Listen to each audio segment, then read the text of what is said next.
আজকে দুপুরে ভাত না খেয়ে আমরা খেয়েছিলাম কচুরি। তো চলো বেশি না বকে আজকের ব্লগটা একদম প্রথম থেকে শুরু করা যাক।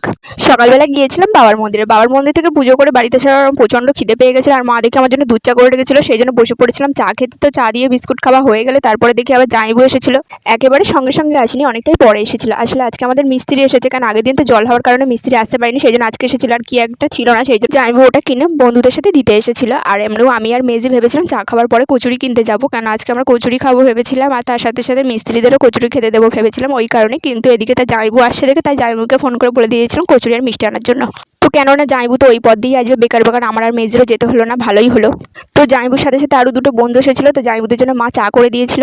তো জামাইবুরা অল্প একটু টাইম বসে থাকার পরে আবার তাড়াতাড়ি করে চলে গেছিলো। তো তারপরে আমরা আবার মিস্ত্রিদেরকে খেতে দিয়ে দিয়েছিলাম। তো কচুরিটা লোকে সকালে খায়, আর আমাদের কীভাবে যে সকাল থেকে টাইমটা কেটে গেছে বোঝা যায়নি। সেই চা তো তাই খেয়েছি কত লেটে, আর কচুরি খেতে তো মিস্ত্রিদের খেতে দিয়ে তাই 12টা বেজে গেছিলো। তো এবার আমাদের রান্নাঘর আর বারান্দার চাল রড দিয়ে করা হচ্ছে, কেন এতদিন ধরে বাঁশ দিয়ে করা হতো, কিন্তু বাঁশ দিয়ে করলে প্রতি বছরই নষ্ট হয়ে যায় আর প্রতিবারই চেঞ্জ করতে হয়, আবার এক্সট্রা করে জোনের খরচাও লাগে। তো একবার কষ্ট করে রডটা দিয়ে দিতে পারলে প্রতিবার আর বাঁশের মতন চেঞ্জ করতে হবে না, এটাই অনেক ভালো ব্যাপার।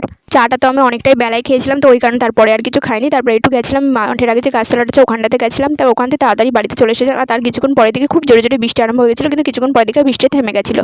তো তারপরে বসে পড়েছিলাম দুপুরবেলা খেতে। আজকে দুপুরে খেয়েছিলাম কচুরি। আসলে ব্যাপারটা হচ্ছে আজ তো মনসা পুজো, আমাদের পান্তা রাখে, কিন্তু আগের দিন যেহেতু সোমবার ছিল, তো সেই জন্য আমাদের তো কোনো ভাত টাত কিছুই রান্না করিনি, সেই জন্য আজকে আর কোনো পান্তাও ছিল না। তো ওই কারণে ভেবেছিলাম পান্তা যেহেতু রাখা হয়নি, তো সকালে কচুরি আনবো, কারণ মিস্ত্রিদেরও হয়ে যাবে আমাদেরও হয়ে যাবে, আর দুপুরবেলা একটু আমরা চিড়ে খাবো। তো এটাই ভাবা হয়েছিল প্রথমে। তো ব্যাপারটা হচ্ছে ভাবনার সাথে তো কিছুই চলে না, কি থেকে কি হলো জানি না, টাইমটা কীভাবে চলে গেল। তো সকালে তো চা খেয়ে মিটে গেল, আর তারপরে কচুরিটা সকালের কচুরি খেলাম দুপুরবেলায়। তো চলো একটু কমেন্ট পড়ে নেওয়া যাক। মিষ্টি, প্রীতি, স্নিগ্ধ এরা সবাই আমার ব্লগে কমেন্ট করে নাম নেওয়ার কথা লিখেছিল। তো যাই হোক আজকের জন্য এতটুকুই, দেখা হচ্ছে নেক্সট ব্লগে।